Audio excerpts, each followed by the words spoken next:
में शुद्धता सुनिश्चित करने के लिए कई उपाय लागू किए गए। प्रयागराज में श्रद्धालुओं को स्वच्छ जल उपलब्ध कराने के लिए 10 सीवरेज ट्रीटमेंट प्लांट पहले से ही चालू है। उत्तर प्रदेश जल निगम के प्रबंध निदेशक राजशेखर ने कहा, हम ये सुनिश्चित कर रहे हैं कि कोई भी अनट्रीटेड पानी गंगा में ना जाए।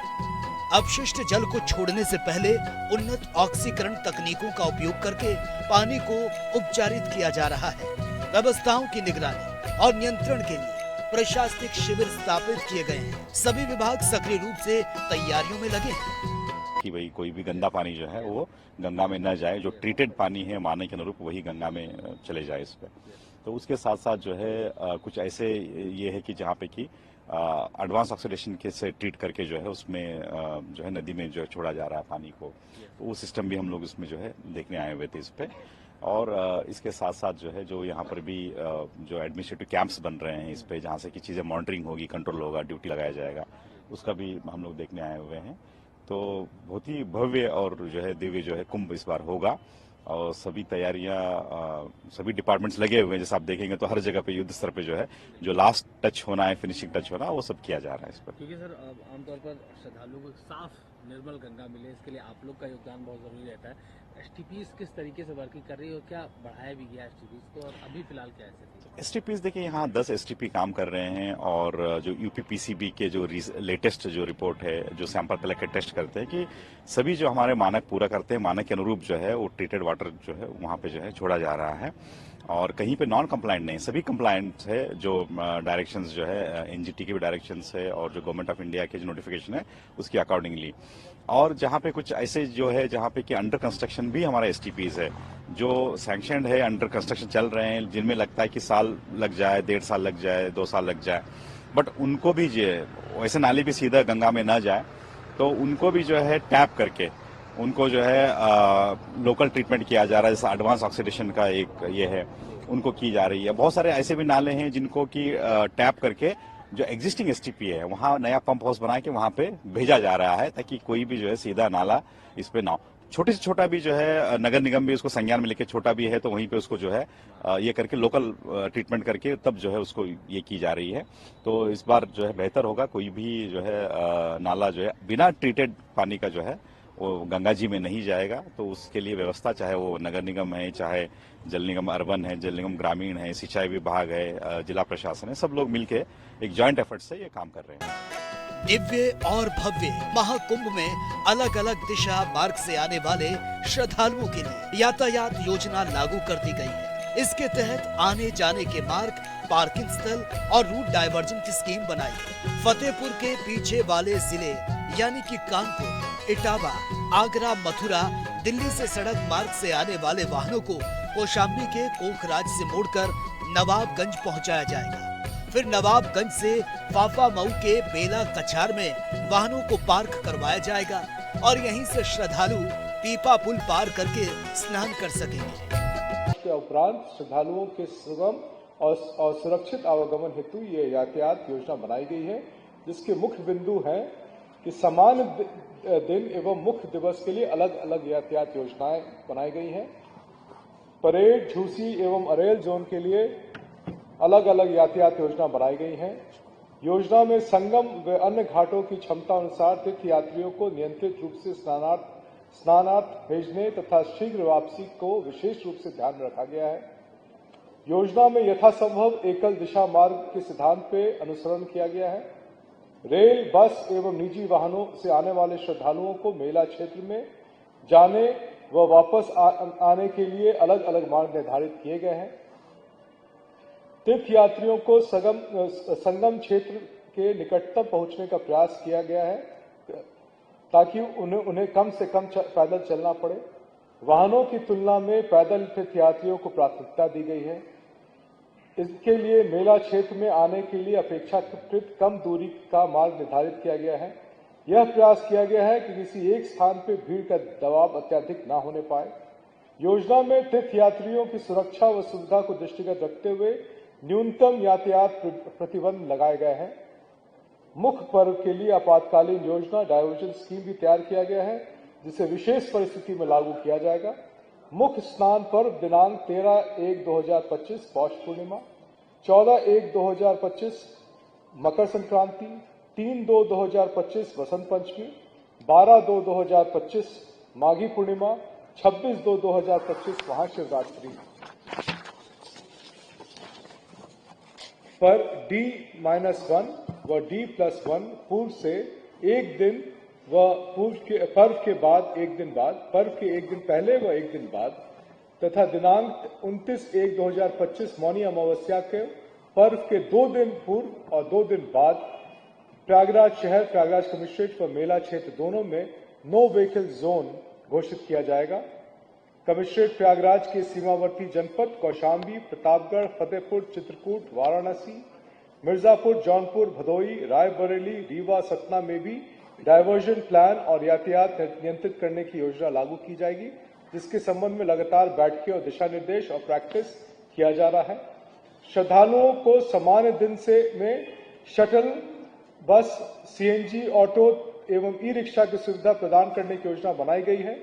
श्रद्धालुओं की सुविधा एवं मार्गदर्शन हेतु 1700 से अधिक साइनेजेस की व्यवस्था की गई है। प्रयागराज जनपद में 230 स्थानों पे वेरिएबल मैसेज डिस्प्ले बोर्ड लगाए जा रहे हैं ताकि श्रद्धालुओं को आवश्यक सूचना सहज रूप से सुलभ हो सके।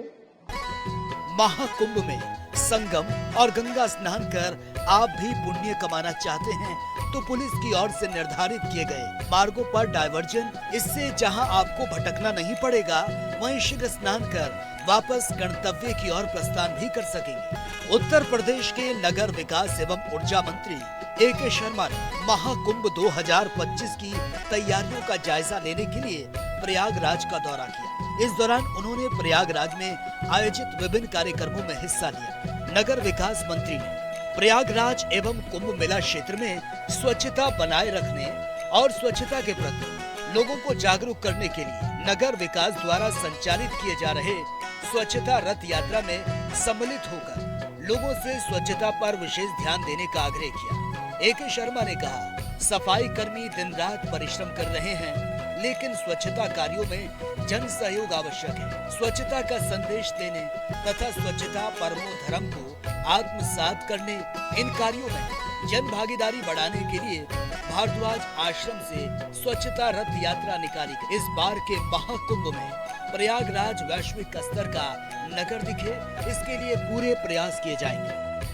प्रयाग में होने वाले महाकुंभ के दृष्टिगत नगर में और कुंभ क्षेत्र में, तीर्थ क्षेत्र में साफ सफाई रखने के लिए, स्वच्छता रखने के लिए, प्रयाग की महिमा को और भी उजागर करने के लिए, यहाँ की भव्यता और दिव्यता को बढ़ाने के लिए हम सभी प्रयासरत हैं। नगर निगम की टीम माननीय मेयर साहब के, महापौर जी के, सभी पार्षदगण के नेतृत्व में पूरी मेहनत, नगर आयुक्त के नेतृत्व में पूरी मेहनत से काम कर रही है।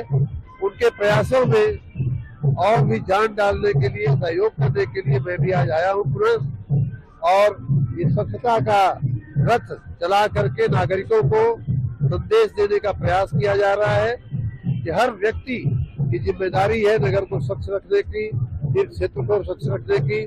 इस संदेश के साथ आज हम लोग इस स्वच्छता रथ यात्रा का शुभारंभ कर रहे हैं। कुंभ को लेकर के कई तरीके की राजनीति हो रही है और ये भी कहा गया कि ये वक्त की जमीन पे कुंभ जनता का कुंभ है। अब आज का कुंभ नहीं है, जब कहीं वक्त का नामो निशान नहीं था, किसी और का नामो निशान नहीं था। उस समय भारत की जो संस्कृति थी तब से कुंभ हो रहा है और ये किसी के बाप की बकौती नहीं है। कुंभ की तैयारियां किस तरह से हैं? बहुत अच्छी तैयारियां हैं। आप देख सकते हैं जनता में कितना उत्साह है, नगर कितना सजा हुआ है दुल्हन की तरह, और आने वाले कुछ घंटों में इसकी शोभा में और भी अभिवृद्धि होगी।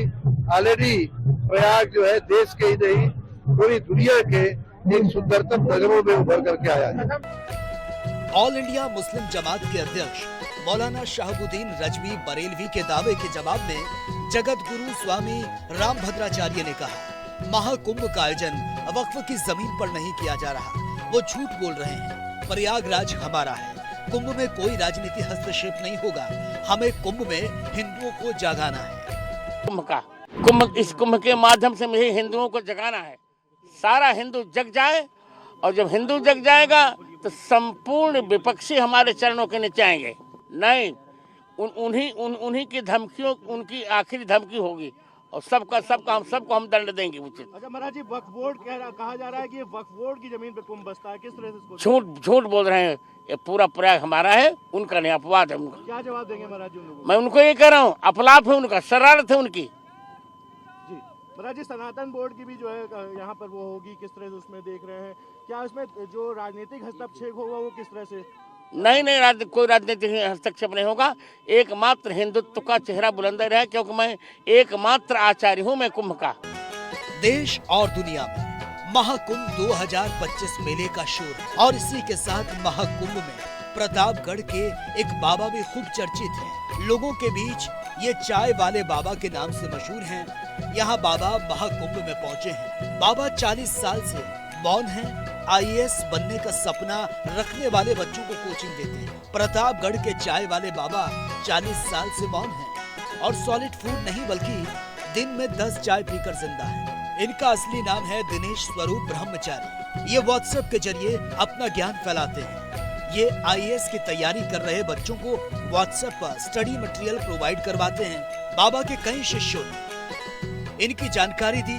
छात्रों का कहना है कि बाबा का ज्ञान उनकी पढ़ाई में बहुत मददगार है। महाराज जी से लगभग अब हम 4-5 सालों से जुड़े हुए हैं।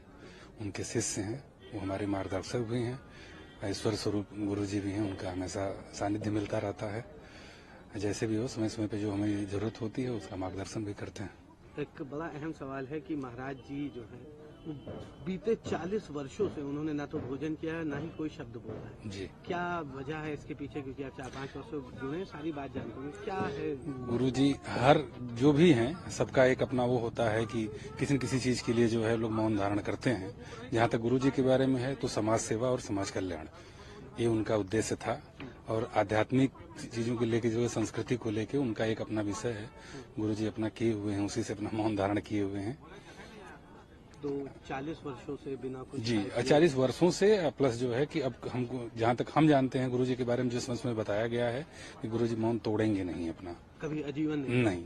हाँ, क्योंकि समाज कल्याण उद्देश्य है और समाज कल्याण तो समाज सेवा हमेशा चलती रहेगी, इसलिए गुरुजी का मौन हमेशा रहेगा। 40 वर्षों के मौन के साथ साथ 40 वर्षों से बिना अन्न लिए? जी, हमेशा गुरुजी बस केवल चाय पीते हैं। 3 टाइम 4 टाइम की जो भी उनकी अपना होता है, बस सिर्फ चाय पे ही रहते हैं और वही उनका सेवन है और वही उनके जीने का आधार भी है। शरीर में भी काफी कमजोरियां? नहीं, जहाँ तक एक ईश्वरी शक्ति होती है उसके लिए तो हमको नहीं लगता है कि उनका आहार। और रही बात की उतनी दूध के चाय से अगर आप ऐसे देखेंगे नॉर्मल एक आदमी को तो हम लोग तो नहीं रह पाएंगे, लेकिन जब तक ईश्वरी शक्ति नहीं होगी तब तक तो संभव नहीं है। तो जहाँ तक हमें जानते हैं कि कोई प्रभु की कृपा है, बाकी बालाजी का पंडाल लगा है, गुरुजी ऐसे ही उनका चलता बालाजी के रहता है। भक्त हैं? जी, बालाजी के, मेहदीपुर वाले बालाजी के भक्त हैं गुरुजी। और बड़ा सवाल है, आप जैसे सैकड़ों हजारों स्टूडेंट्स महाराज जी से जुड़े हैं, जी। क्या वजह है जो स्टूडेंट्स महाराज जी से जुड़े हैं? महाराज जी से जुड़ने का पीछे रीजन ये है कि हमारी हर एक स्टूडेंट चाहे हर एक व्यक्ति का अपना एक आदर्श होता है जीवन जीने का। जैसे हमेशा हमको लगता है कि आध्यात्मिक शक्ति है, हम आध्यात्म की तरफ जुड़ते हैं तो हमें गुरु जी की तरफ जाने का वो हुआ। अगर हमें हो सकता है कि भौतिकता की तरफ अगर हमें जाना हो तो हम दूसरी चीजों को करना है। महाकुंभ में सिर्फ देश और विदेश के श्रद्धालु गंगा, यमुना और सरस्वती के संगम में पवित्र डुबकी ही नहीं लगाएंगे, बल्कि बॉलीवुड सितारे भी कुंभ में सराबोर होंगे। सदी के महानायक अमिताभ बच्चन, आलिया भट्ट, रणवीर कपूर और ड्रामा गर्ल राखी सावंत सरीखे फिल्मी सितारे गंगा, यमुना और सरस्वती के संगम में डुबकी लगाने आए। आधुनिक सुविधाओं वाले शिविरों में इनके ठहरने की व्यवस्था की जा रही है। मैं एक ही चीज कहूंगी कि अगर बॉलीवुड जगत के लोग अगर कुंभ में आते हैं तो आस्था की डुबकी लगाए, ना कि ब्रांडिंग करे। ब्रांडिंग के लिए तो बहुत समय है, हर समय आप ब्रांडिंग करते रहते हैं, मगर जब इस महाकुंभ में आते हैं, दिव्य कुंभ में आते हैं, इस डिजिटल कुंभ में आते हैं तो कुंभ का आनंद ले।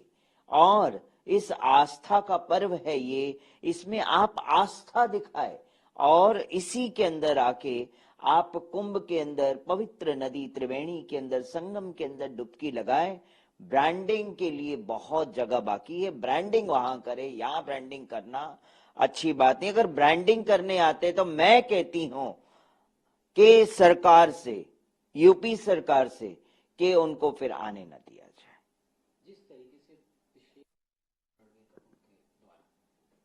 ये गलत बात है। देखिए, ये कुंभ है, कुंभ के अंदर आके आप लॉन्चिंग करते हो, फिल्मों का लॉन्चिंग करते हो, तो मैं इस पे कड़ी कड़ी आपत्ति जताती हूं। लॉन्चिंग के लिए कई जगह है, ऐसी फिल्में जो भौतिक फिल्में हैं उनको धर्म क्षेत्र में आके इस तरह की लॉन्चिंग नहीं करनी चाहिए। ये लॉन्चिंग गलत है और मैं इससे कड़ी निंदा करती हूं। इस पे सही कहा आपने। आस्था की डुबकी, मैंने बहुत कई सारी ऐसी इनके प्रमोशंस देखे हैं मैंने टीवी पे, कि भगवान के नाम पर भी ये लोग गलत चीजें दर्शाते हैं और उसके बाद आके इस सनातन में आके ये आस्था के पर्व में आके फिर ब्रांडिंग भी करते हैं। तो इनको परमिशन कौन देता है कि यहाँ आके ब्रांडिंग करना कुंभ में? तो इसीलिए इसको बैन करना चाहिए और मेरी मांग है कि इस तरह के फिल्म जगत के लोग जब यहाँ आके ब्रांडिंग करते हो तो उनको प्रॉपर बैन कर दिया जाए। परमार्थ निकेतन के परमाध्यक्ष स्वामी चिदानंद मुनि के शिविर में अभिनेता विवेक ओबरॉय समेत कई फिल्मी कलाकार यहां पर पहुंचेंगे। वहीं जूना अखाड़ा के आचार्य महामंडलेश्वर स्वामी अवधेशानंद गिरी के शिविर में कई फिल्मी हस्तियां शामिल होंगी। एक हमारे यहाँ कहावत है, जहाँ देखे हंडा परात बुढ़वा गावे सारी रात। तो जो दुनिया का सबसे बड़ा नगर, विश्व में किसी भी महानगर की आबादी 5 करोड़ तो नहीं होगी, 2-2.5 करोड़ से ज्यादा कोई भी महानगर नहीं है। संघाई हो, चाहे दिल्ली हो, हैदराबाद हो, कोई नहीं है। तो ऐसी परिस्थिति में दुनिया के सबसे बड़े बसने वाले महानगर और यहाँ पे आने वाले लोग, पूरे विश्व का हिंदू आ रहा है, तो आखिर तो ये नाचने गाने वाले ही है ना। तो ये भी अपना कल प्रदर्शन करने थोड़े यार, लोग मुझे जाने, वो अपना प्रमोशन करने आ रहे हैं और कुछ नहीं है। उनके मन में अध्यात्म नहीं है, उनके मन में हिंदुत्व नहीं है। अब यहाँ आ रहे हैं तो किसी न किसी बाबा को, फिल्मी टाइप बाबा को पकड़ लेंगे और उन बाबाओं को पकड़ करके कि उनका प्रमोशन हो जाए और बाबा जी को भी कुछ दक्षिणा मिल जाए, ऐसा कर लेंगे। वास्तव में ये कुंभ त्याग तपस्या का मेला है। ये 1 महीना तक सनातन हिंदू धर्म के वैभव प्रदर्शन का केंद्र रहेगा। तो स्वाभाविक है कि मेले में झूले भी लगते हैं, कलाकार भी आते हैं, नौटंकी कंपनियां भी आती हैं। तो इनको इसी भाव से देखना चाहिए, इससे ज्यादा नहीं। जिस तरीके से मूवीज में आस्था की डुबकी तो लगाने नहीं आ रहे, ये हम कतई मानने को तैयार नहीं है। मीडिया महिमा मंडन करे, उनके PR कंपनियां महिमा मंडन करे, ये अलग विषय है। परंतु यहाँ आए हुए सनातनी हिंदुओं के दिल में जगह बना के कि ये हिंदू वापस लौटे तो उनकी फिल्में देखे और उनके बारे में ये ना सोचे कि ये हिंदू विरोधी है, इसके कारण से वो आ रहे और कोई कारण नहीं है। राष्ट्रीय आपदा प्रतिक्रिया बल NDRF द्वारा महाकुंभ 2025 के मद्देनजर अराइल घाट पर मॉकड्रिल का आयोजन किया गया। NDRF के deputy inspector general M.K. Sharma ने कहा, महाकुंभ 2025 के मद्देनजर हमारी तैयारियां पूरी हैं। मॉकड्रिल का उद्देश्य है प्रयागराज आने वाले श्रद्धालुओं और पर्यटकों को हम पर यह विश्वास हो कि हम किसी भी हालत में किसी भी चुनौती से निपटने के लिए तैयार हैं। उन्होंने आगे कहा कि NDRF की टीम द्वारा इस मॉक ड्रिल का आयोजन किया गया ताकि किसी भी समय पैदा होने वाले हालात को वक्त रहते कंट्रोल किया जा सके। टीम किसी भी केमिकल, बायोलॉजिकल, रेडियोलॉजिकल और न्यूक्लियर इमरजेंसी के लिए तैयार है। कि आज यात्रियों की सुरक्षा को लेकर किस प्रकार से तैयारियां हैं, उसका एक मॉक ड्रिल आज प्रयागराज जंक्शन पे किया गया। यहाँ पे 2 स्थानों को चिन्हित किया गया, जिसमें कि प्रयागराज जंक्शन का 1 नंबर प्लेटफॉर्म का SS कार्यालय है वहाँ पे, और दूसरा 6 नंबर प्लेटफॉर्म पे एक कोच है, उसको स्थान बनाया गया जहाँ पे एक मॉक ड्रिल किया जाना था। इसमें कुछ यात्रियों को और हमारे एक ऑफिसर है उनको कुछ लोगों द्वारा बंधक बनाया गया। सूचना मिलने पे ही, जैसे ही सूचना प्राप्त होती है तो हमारी GRP और RPF की टीमों ने पूरे एरिया की घेराबंदी कर ली एंड ATS और NSG की टीमों ने इस पूरी कार्रवाई को फिर अंजाम दिया और आके पूरी तरह से किस तरह से रेस्क्यू करना है और रेस्क्यू किया।